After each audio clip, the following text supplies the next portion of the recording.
Assalatu wassalamu ala asyrafil anbiya'i wal mursalin wa ala alihi washabihi rasulillah ajmain. Baiklah, saya tidak akan mempanjangkan mukadimah. Langsung saja, pada kesempatan kali ini kami dari kelompok 3 yang beranggotakan 1.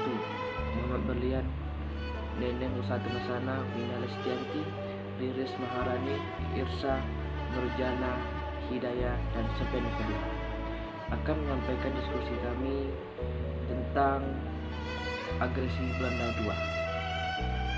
Baiklah, kami akan menjelaskannya sebagai agresi Belanda II. Dalam berbagai buku sejarah disebutkan bahwa agresi Belanda II ditandai dengan kejatuhan Yogyakarta sebagai pusat Republik Indonesia ke tangan Belanda. Menjawablah hal itu, Panglima Besar Sudirman mengeluarkan perintah harian agar rakyat Indonesia melawan agresor. Di Riau khususnya, tak pelak lagi, pertempuran meletus di mana-mana. Di Riau khususnya akhir Desember 1948 sampai awal Januari 1949 merupakan masa yang amat mencekam. Ribuan warga tewas dalam berbagai pertempuran dengan agresor tersebut. Berdasarkan catatan Mukhtar Lutfi 1977, rangkaian peristiwa yang berkaitan dengan agresi Belanda II patut diawali dengan pembentukan Pemerintahan Darurat Republik Indonesia atau disingkat sebagai PDRI atas inisiatif Menteri Kemakmuran Mr. Syarifuddin Berwinegaraan yang sekaligus menjadi pemimpinnya. Kebetulan sedang berada di Bukit Tinggi yang Yogyakarta dikuasai musuh. Diumumkan di Bangkinang, pengelola PDRI kemudian pindah ke Suliki, kini di Sumatera Barat, melalui perjalanan darat Bangkinang, Teratakulu, Teluk Kuantan, dan Lubuk Jambi. Perpindahan itu menyusul semakin gencarnya Bangkinang diserang Belanda dari darat dan udara. PDRI akhirnya meninggalkan Bangkinang 31 Desember 1948 setelah memperoleh informasi bahwa Belanda yang baru saja menguasai Payakumbuh bergerak ke Riau, khususnya ke Bangkinang pada 29 Desember 1948. Puncak serangan ke Bangkinang dilakukan hari Jumat 31 Desember 1948 saat orang sedang melakukan sholat Jumat dengan kekuatan 21 truk ditambah 2 pesawat tempur yang senantiasa mondar-mandir di udara. Pada 29 Desember 1948 itu juga Riau pesisir terutama Bengkalis dan Selat Panjang diserang Angkatan Laut Belanda. Gempuran berjam-jam dari Belanda dengan kekuatan 2 kapal perang fregat, 3 kapal pendarat, dan 1 kapal barang dibantu dengan pesawat udara menyebabkan pasukan Indonesia di Bengkalis misalnya terpaksa menghindar. Mereka bertahan di kampung-kampung, sedangkan di kota sudah dikuasai oleh musuh.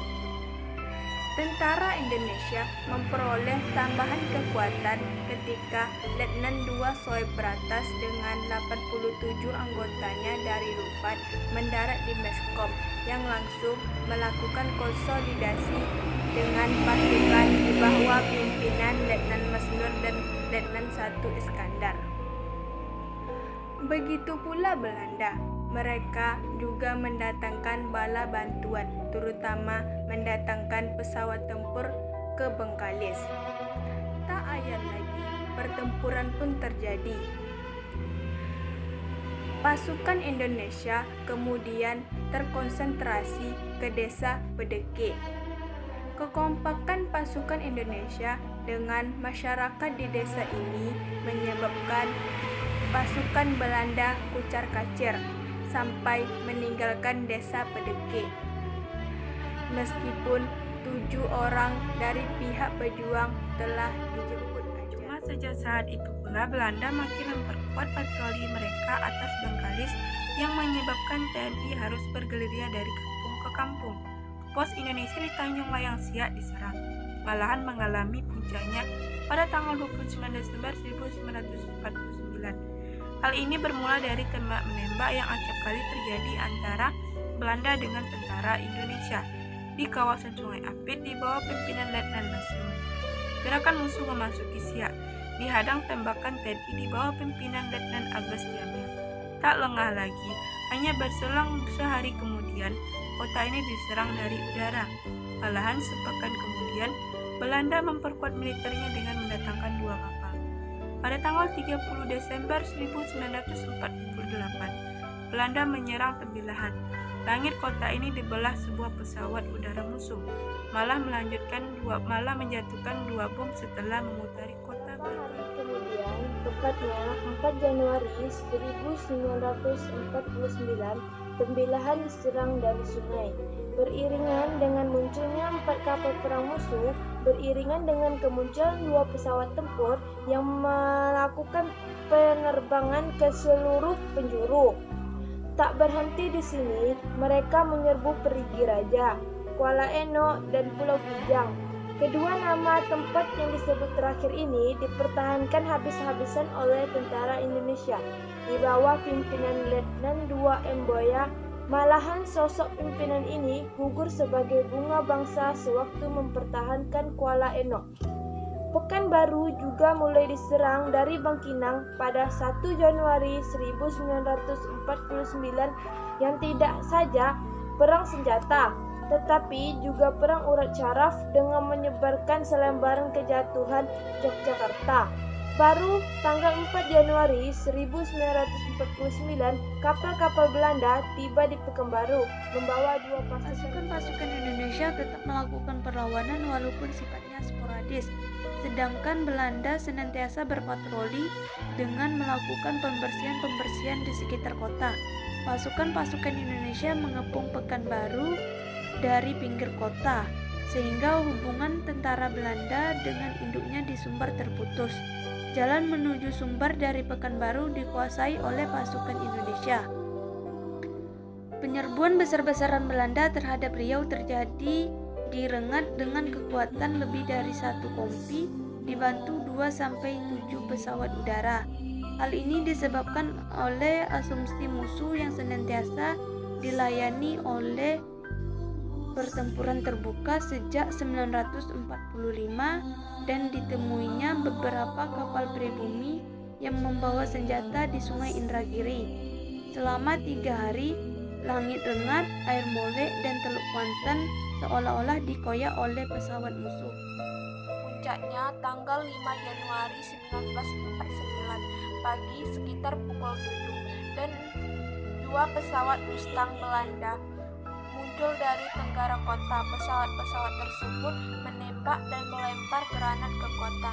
Penyerangan udara diiringi dengan perjuangan pasukan melalui 7 pesawat Dakota. Meskipun menggunakan senjata seadanya, tentara, polisi, dan rakyat terlihat tidak gentar menghadapi serbuan Belanda itu. Pasukan TNI yang mempertahankan kota antara lain Kompi di bawah pimpinan Letnan Bermawel Ajmal bahu-membahu dengan semua elemen bangsa mempertahankan Rengat. Tak sedikit korban jiwa dari pihak musuh, tetapi dari pihak Indonesia sekitar 2.000 orang termasuk bupati di daerah Giri Tulus. Banyaknya korban terutama disebabkan Belanda memang menembak secara membabi membuta tanpa memandang sasaran kawasan militer dan sipil. Belanda tak henti-hentinya berusaha melantakkan Indonesia yang disambut TNI maupun masyarakat dengan perlawanan paripurna. Senyap beberapa bulan setelah Rengat diserbu dengan menewaskan sekitar 2.000 jiwa, Belanda melakukan pendaratan dan pendudukan di Sungai Apit. Pada Maret 1949, dengan kekuatan 1 kompi, mereka mendarat yang didahului tembakan senapan mesin dan mortir dari kapal maupun menimbulkan kepanikan masyarakat. Mereka tidak mengejar tentara Indonesia yang berusaha bertahan di pinggir kota. Sebaliknya, Belanda membuka pos-pos dalam ketakutan terjaga dari serangan balasan TNI Inggris. Baiklah, hanya itu dapat kami sampaikan. Lebih dan kurang mohon maaf. Wassalamualaikum warahmatullahi wabarakatuh.